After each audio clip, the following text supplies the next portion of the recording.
The afternoon heat turned the gravel road into a shimmer of false water, but nothing burned hotter than the look of contempt in Wade Kirby's eyes. Nora stood holding a single cardboard suitcase with the handles reinforced by twine, while the man she had called her husband threw her few clothes into the mud, laughing as the cheap fabric soaked through. Nora didn't cry. In that moment, she looked at the dry pasture and at Wade's gaunt cattle and said in a low voice he didn't take seriously, "You're killing this land, Wade, and one day it's going to throw you out just like you're doing to me." Wade stepped forward and spat on the ground right next to her feet. He accused her of stealing a gold watch he had planted in her things himself, just so he'd have an excuse to trade her for someone with a pedigree. He leaned in and whispered in her ear that people like her are nothing but weeds, and weeds get pulled out by the root so they don't ruin the garden. Nora touched her own belly discreetly. She knew something he didn't, and that secret was the only thing keeping her upright as she walked toward nothing. But she didn't yet know that fate was only just beginning to prepare the banquet of her revenge. The first years in the city were a brutal test of survival. Nora slept on bus station benches, hiding little Finn under her coat to protect him from the cold. She worked cleaning restaurant floors until her hands bled, all to buy a can of formula. On a stormy night, with Finn burning with fever and no money for medicine, Nora almost gave up. She knocked on the door of a closed pharmacy, begging for help, and was humiliated by the owner who called her a beggar and threatened to call the police. But while holding her son in her arms, she saw an advertisement for a technical course in soil science in an old newspaper used to line the floor. It was there at rock bottom that she swore her son would never be humiliated again, and that Finn's name would be spoken with respect by those who had cast them out. Before we continue, remember that this is still a small channel, and I could really use your support. Please like the video and subscribe. It's free, and it helps more than you know. 7 years passed. The path to the top was paved with sleepless nights and relentless intelligence. Nora faced the prejudice of a market that didn't believe a former ranch hand could understand biotechnology. She was rejected by 12 investors before securing a meeting with Luther Cross.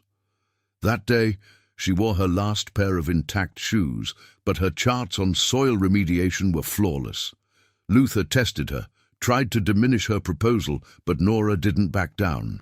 She told him that if he didn't invest, he'd lose the chance to own the future, because the land of greedy men was dying. Luther saw in her a strength that no prestigious degree could buy.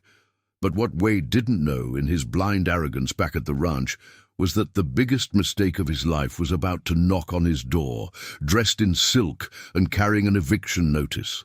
When the opportunity to buy Silverbell Ranch came up, Nora felt her blood boil. Wade was desperate, hiding environmental crimes under layers of lies. The property that had once thrown her out like garbage was now drowning in debt and legal violations. But on the first day back, Nora's plan nearly collapsed. Bethany, the jealous cousin, noticed a detail, a small scar on Nora's hand, the same one she got picking apples years ago. Bethany started whispering in corners, and for a moment the workers began to look sideways at the big businesswoman. The atmosphere turned against her. If Nora's identity leaked before the right time, Wade would flee with what money remained, and she would never have her complete justice. Nora had to act fast, firing a foreman who asked too many questions, maintaining control through financial intimidation until the moment to strike. The night before the final signing, Wade attempted a desperate move that nearly destroyed everything. He broke into Nora's office at the ranch, clutching a folder with blurry photos of her at the bus station years ago. He thought he had discovered her past of misery and tried to blackmail her. He approached, reeking of whiskey and mockery, and said that if she didn't pay triple for the property, he would reveal to the market that the great Dr. Cross wasn't anything more than a watch thief. For a second, Nora wavered. The fear of that old humiliation came back with force. Wade laughed, feeling like he owned the situation again, and even said that her son must be some street bastard she used to gain pity. That was his fatal error. By insulting Finn, Nora's fear transformed into a cold, focused hatred. By morning, in the conference room, Wade entered as if he were already the victor. He looked at Luther Cross and said he had information that would change the deal. He threw the photos on the table, expecting to see Nora collapse. Luther looked at the photos, then at Nora, and the silence in the room was deafening. Wade smiled victoriously, thinking Luther would cancel the contract, but then Luther started laughing. He looked at Wade and said he already knew everything because he was the one who helped Nora sue every person who humiliated her at that bus station. Nora stood up, removed her dark glasses, and faced Wade with a look that made him step back twice. She said the gold watch never existed, but his blood debt to the land and to her son was very real. The revelation was slow and crushing. Nora handed over the DNA test.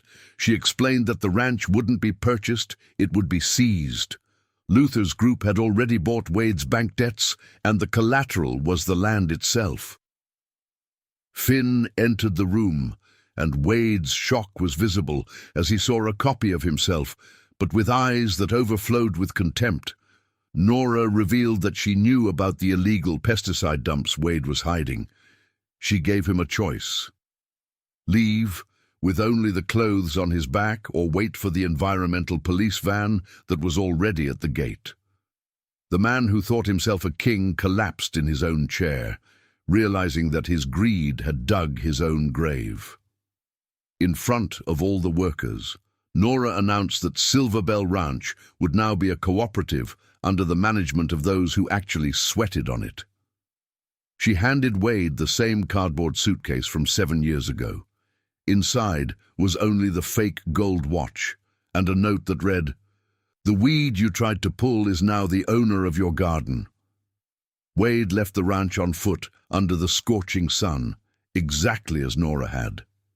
Bethany, desperate, tried to cling to Nora's car, begging for forgiveness, but was left behind in the dust. As Nora walked through the orchard with Finn and Luther, she felt the land finally breathe. Justice wasn't just about money, it was about healing. She looked at the horizon and smiled. The outcast had died, and in her place was born a legend that the land would never forget. 1 year later, the sun was still the same, but the weight of the world had shifted shoulders. At the entrance to a small property neighboring Silver Bell Ranch, a man with hunched shoulders cleaned out the stables under the midday heat. His hands, which once only touched fine leather and whiskey glasses, were now covered with calluses and dirt. That was Wade. The owner of that small piece of land stopped his tractor and got down. It was Silas, a former worker whom Wade had humiliated and fired years earlier for asking for a day off to take his son to the doctor. Silas looked at the poorly done work and threw a hoe at Wade's feet. He said with a calm that cut like a blade that the work was sloppy, and that if he wanted to receive the $30 for the day, he'd have to redo everything before nightfall. Wade swallowed hard, tasting the bitter flavor of broken pride. He looked at his own hands, and without saying a word, bent down to start over. At that moment, a luxury pickup truck, silent and imposing, stopped on the dirt road. The dark window lowered just enough for Wade to see who was inside. It was Nora. She said nothing, didn't laugh, didn't pour out venom. She simply looked at him with the indifference of someone observing a stone in the road that has already been left behind.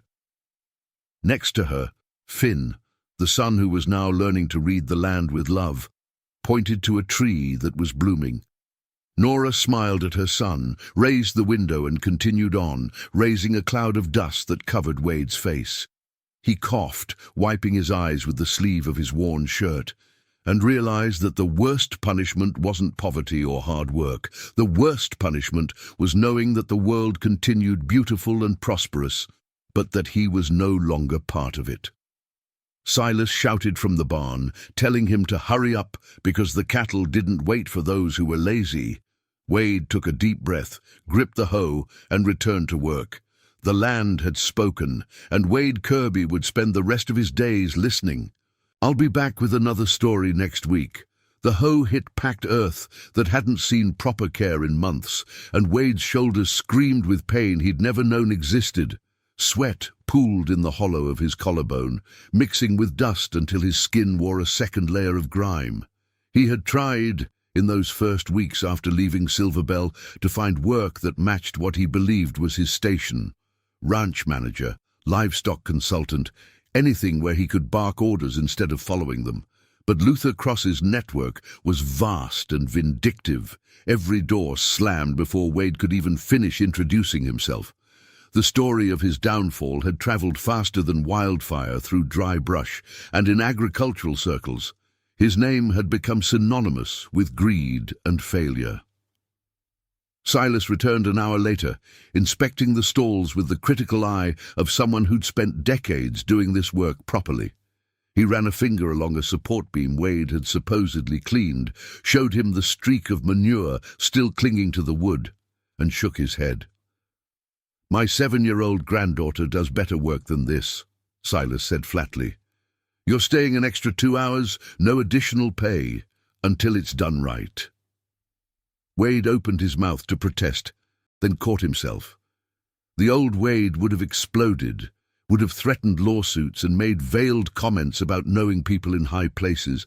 The new Wade, the one who'd spent 3 nights sleeping in his truck before finding even this miserable work, just nodded and picked up the scrub brush. The sun was a cruel orange disk touching the horizon when Wade finally finished. His back felt like broken glass grinding against muscle, and his hands were raw. Silas counted out $30 in 1s and 5s, the bills limp and worn, and told Wade to be back at 5 in the morning if he wanted tomorrow's work. No promises, no contract, just the degrading possibility of another day exactly like this one. Wade took the money without meeting Silas's eyes and climbed into his 15-year-old sedan. The truck had been repossessed 2 months ago, feeling the weight of every single dollar bill that used to pass through his hands without a second thought.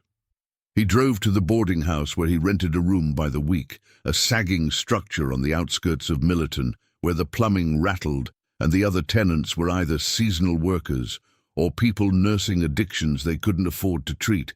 The landlady, Mrs. Pacheco, was waiting on the porch with her arms crossed. "Rent's due tomorrow, Mr. Kirby," she said, her tone making it clear the Mr. was pure sarcasm. "You're already 3 days late from last week. I don't run a charity." Wade counted out 28 of his $30, leaving himself 2 for food until the next possible payday. Mrs. Pacheco took the bills, counted them twice, and snorted. "Still short. You've got until Sunday or your things go on the curb." She went inside without another word, and Wade stood there holding $2 bills, wondering if the gas station sold anything edible for that amount. Inside his room, a space barely larger than the closet in his old master bedroom, Wade sat on the edge of a mattress that smelled like decades of other people's desperation. The wallpaper was peeling in the corners, and there was a water stain on the ceiling shaped vaguely like the state of Texas, which felt like the universe mocking him. He thought about Bethany, who'd called him exactly twice after everything collapsed. The first time, she'd screamed that he'd ruined her life by association. The second time, drunk, she'd begged him to somehow fix things, to find a lawyer, to do something. He'd hung up on her because he had nothing to offer, not even false hope. Last he'd heard through the cruel grapevine of local gossip, she was working at a call center in Houston, living in a studio apartment, and dating a man who sold used appliances. Wade opened the drawer of the nightstand, the only piece of furniture besides the bed and a chair with one short leg, and pulled out the item he'd kept, despite selling or losing everything else: the fake gold watch. Nora had left it in that suitcase as his only inheritance, a monument to his own lies. The metal was cheap alloy that had already started to tarnish, and the watch didn't even keep time properly. It ran 4 minutes slow, as if even this symbol of his deception refused to function correctly. He turned it over in his calloused hands, remembering the look on Nora's face when she'd handed him that suitcase, the absolute absence of emotion more devastating than any rage could have been. He'd tried once to go back to Silverbell Ranch, not to reclaim anything, he wasn't that delusional, but just to see it, to understand what had become of the land he'd inherited from his father and systematically destroyed through negligence and greed. He'd parked his car on the access road, hidden behind a cluster of mesquite trees, and watched from a distance. The transformation was staggering. Where there had been dying pastures and erosion scars, there was now green growth managed by rotational grazing. The barn that had been listing dangerously was rebuilt, and he could see workers, people he'd treated like interchangeable tools, moving with purpose, and something that looked almost like joy. A hand-painted sign near the main gate read, "Silverbell Cooperative, Land Heals When We Listen." He'd sat there for 2 hours, feeling like a ghost haunting his own life, before a security truck had approached and a young man he didn't recognize had politely but firmly told him to leave. Now, in this room that smelled like mildew and defeat, Wade tried to conjure anger. Anger was familiar. Anger was fuel. Anger could get him through another day of Silas's contempt and Mrs. Pacheco's disdain, but the anger wouldn't come. It had burned out somewhere along the road between everything and nothing, leaving only a hollow understanding that this wasn't something that had been done to him. This was something he had built with his own hands, brick by brick, choice by choice, starting the day he'd decided Nora was disposable. His phone, a prepaid model with a cracked screen, buzzed. It was a text from a number he didn't recognize. Hiring laborers for fence repair, Grayson Property, 6 a.m. Sunday, $45 for full day if work passes inspection. Wade typed back, "I'll be there," with his thumbs that didn't quite hit the right keys anymore because the repetitive physical work was causing some kind of inflammation in his joints. He lay back on the mattress and stared at the Texas-shaped water stain until darkness filled the room. Sunday came with rain, the kind of cold drizzle that works its way through every layer of clothing and settles in your bones. The Grayson property was 30 miles away, and Wade's car barely made it, coughing black smoke the last 5 miles. He arrived to find a dozen other men waiting, all of them with the same hungry look of people who needed this money more than they needed pride. The foreman was a broad-shouldered man named Pruitt, who explained the job, replacing a half-mile of barbed wire fence that bordered a county road, and made it clear that he'd fire anyone who couldn't keep pace. Wade worked until his hands bled through the cheap gloves he'd bought at a dollar store. The other men were younger, faster, their bodies not yet broken by the kind of pride that makes you think physical labor is beneath you. By noon, Wade was falling behind, and Pruitt pulled him aside. "Look, old-timer," Pruitt said, not unkindly, "you're slowing down the whole crew. I'm going to have to let you go. I'll pay you for the half-day, $22.50, but you need to clear out."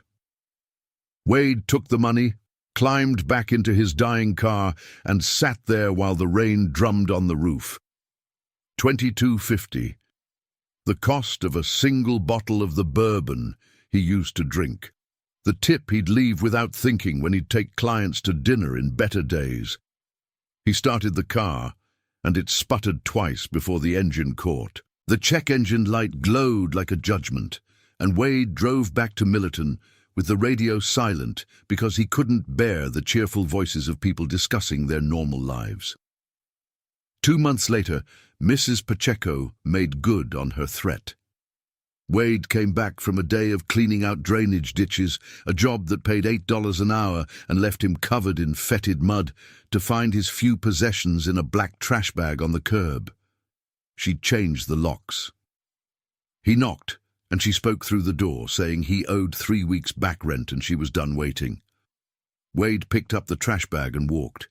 He ended up at a men's shelter run by a church downtown, a place he used to drive past and tell himself those people should just try harder. The shelter had rules: no drugs, no alcohol, lights out at 9, out by 6 in the morning regardless of weather.